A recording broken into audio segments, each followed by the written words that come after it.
Well, I'm delighted to be joined now by John Seffrin, who is the CEO of the American Cancer Society. John, welcome.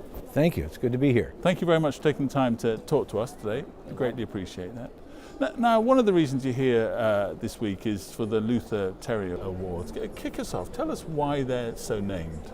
Well, it's so important because Luther Terry, whom I had the privilege of knowing, was the Surgeon General who published the first government document on tobacco and health, and basically it's been declared by the Institute of Medicine the most important official government document ever published on a health issue because it showed conclusively that tobacco use was related to lung cancer, and as a result of that, millions of lives have been saved. So the Luther Terry Award is the premier award globally to recognize people and organizations that have really had an impact on tobacco and tobacco control. So what are you trying to achieve with the awards?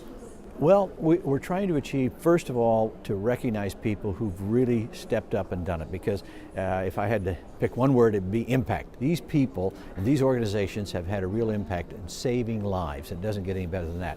But the other is to give recognition to the fact that we know what to do. That when I got started 4 decades ago, we didn't know what to do, and it was trial and error. Now we have evidence about the kinds of things we need to do, and these organizations and these people have done it. Give us some examples from this year's winners that would back that up for us. What would underlie each one is that they had the courage to come forward, and whether it was the research that they did or the policies they helped shape, the point is that they had to go against the grain and against opposition and say, no, we need to raise the excise taxes on tobacco, because if we do that, we know it'll keep fewer kids getting started and it'll help adults quit. But that's not a popular thing to do.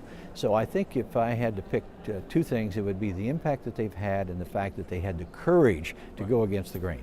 A conference like this is full of statistics. You know, people are telling us that 1 billion people die from tobacco-related illnesses this century, so forth. A lot of numbers, a lot of statistics, but as you said, we know what to do now.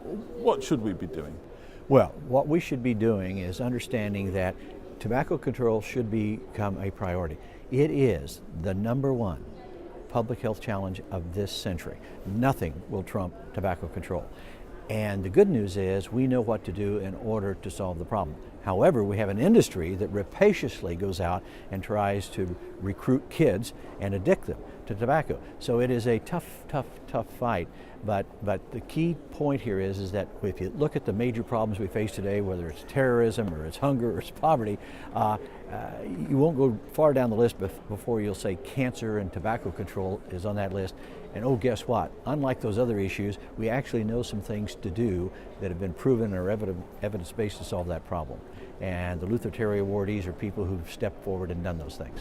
Well, John, thank you ever so much for talking to us. Really appreciate it. It's a privilege. Thank you.